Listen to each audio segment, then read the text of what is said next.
Welcome back to the English Daily Podcast. I'm Anna, and as always, I'm here with my co-host Jake. Hey everyone, Jake here. I'm so excited about today's topic because it's something we all use every single day, whether we realize it or not. We're talking about critical thinking skills. That's right.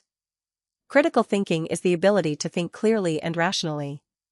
It's about actively analyzing information rather than just passively accepting it. And let me tell you, in a world full of fake news, social media echo chambers, and constant information overload, this skill has never been more important. Absolutely. Let me break down the key vocabulary we'll be using today. First, critical thinking. This doesn't mean being negative or criticizing everything. It means using logic and evidence to form a judgment. Next, we have analyze, to examine something carefully. And evaluate, to judge the value or quality of something. These three words are the foundation of today's episode. Great vocabulary. Let's start with a simple question, Jake.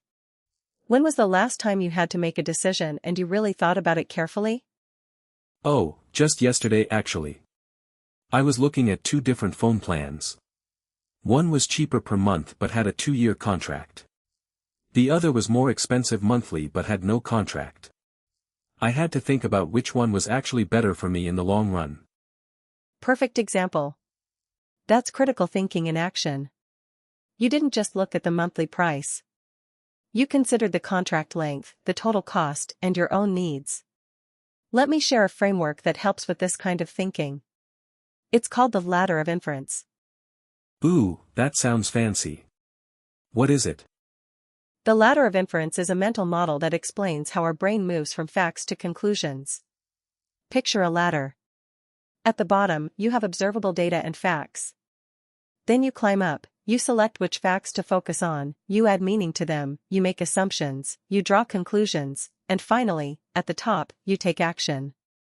The problem is, we often climb this ladder so fast that we don't realize we're making assumptions.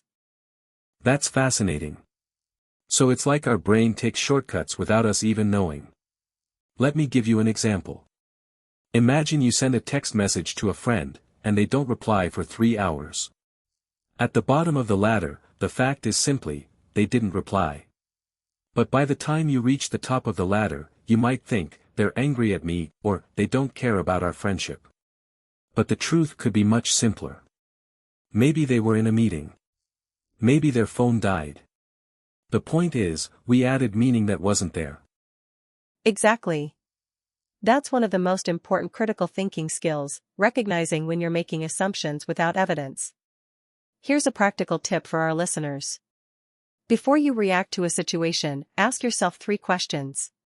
First, what do I actually know for sure? Second, what am I assuming?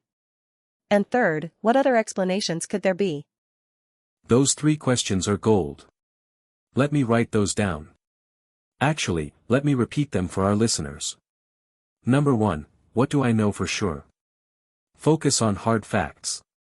Number 2, what am I assuming? Be honest with yourself. Number 3, what other explanations exist? Think creatively about alternative possibilities. This simple framework can save you from so many misunderstandings. Another important aspect of critical thinking is recognizing logical fallacies. These are errors in reasoning that make arguments weak or invalid. Let me share a few common ones that you'll hear all the time. The first is the ad hominem fallacy. This is when someone attacks the person instead of the argument.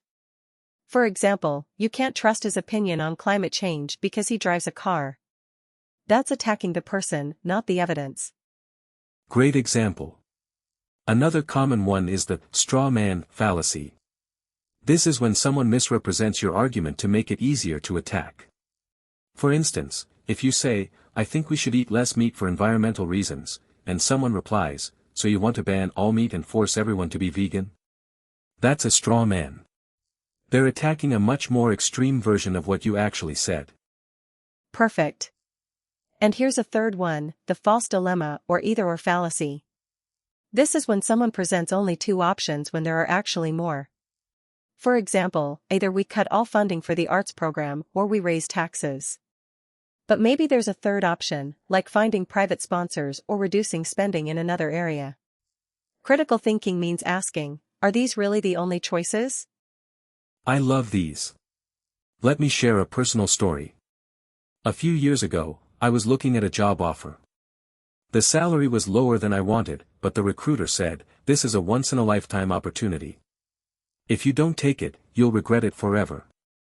That's a false dilemma. It made me feel like I had to choose between this job and missing out forever. But in reality, there were many other opportunities out there. By recognizing the fallacy, I was able to make a more rational decision. That's such a good example.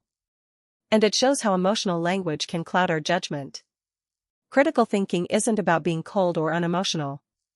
It's about being aware of how emotions, assumptions, and faulty reasoning can influence our decisions. So how can our listeners practice critical thinking in their daily lives? Great question. Here are 3 practical exercises. First, practice pre-mortem thinking. Before you make an important decision, imagine that it has already failed. Ask yourself, what went wrong? This helps you identify potential problems before they happen. It's a technique used by business leaders and project managers all over the world. That's brilliant. The second exercise is to actively seek out opposing viewpoints. If you believe something strongly, find a smart person who disagrees with you and try to understand their perspective. This doesn't mean you have to change your mind. It just means you're testing your beliefs against the strongest possible counterarguments. This is called steelmanning, making the other side's argument as strong as possible, then responding to it. Steelmanning. I love that. It's the opposite of strawmanning. Instead of making the other side look weak, you make it as strong as possible. This is a fantastic way to build your critical thinking muscles. And the third exercise is simple but powerful: write down your reasoning. When you have to put your thoughts on paper, you'll often find gaps in your logic that you didn't notice before. Yes. Writing forces clarity. Let me share a useful vocabulary word here. The word is bias. A bias is a preference or prejudice that prevents fair judgment. We all have biases. The key is to recognize them. For example, confirmation bias is our tendency to look for information that confirms what we already believe. If you think a certain movie is bad, you'll notice every negative review and ignore the positive ones. Being aware of this bias helps you think more critically. Confirmation bias is everywhere. I catch myself doing it all the time. Another important concept is correlation versus causation.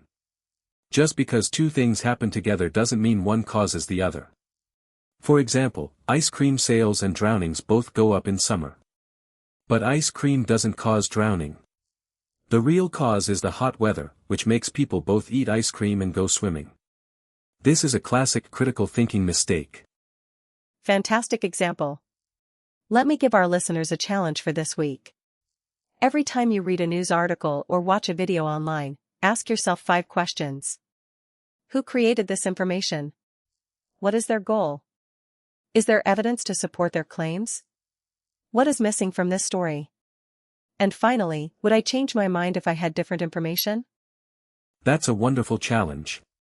Let me add one more. Try to have one conversation this week where your goal is not to win the argument, but to understand the other person. Ask questions like, what led you to that conclusion, or what evidence would change your mind? This is called intellectual humility, and it's one of the most important qualities of a critical thinker. Intellectual humility, that's a great phrase. Let me recap what we've learned today.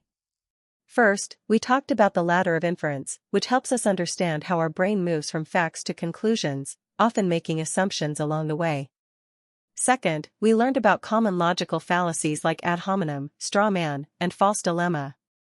Third, we discussed practical exercises like pre-mortem thinking, steelmanning, and writing down your reasoning. And don't forget about biases. Confirmation bias, the difference between correlation and causation, and the importance of intellectual humility. Critical thinking is a skill, and like any skill, it gets better with practice. The more you use it, the sharper it becomes. Start small.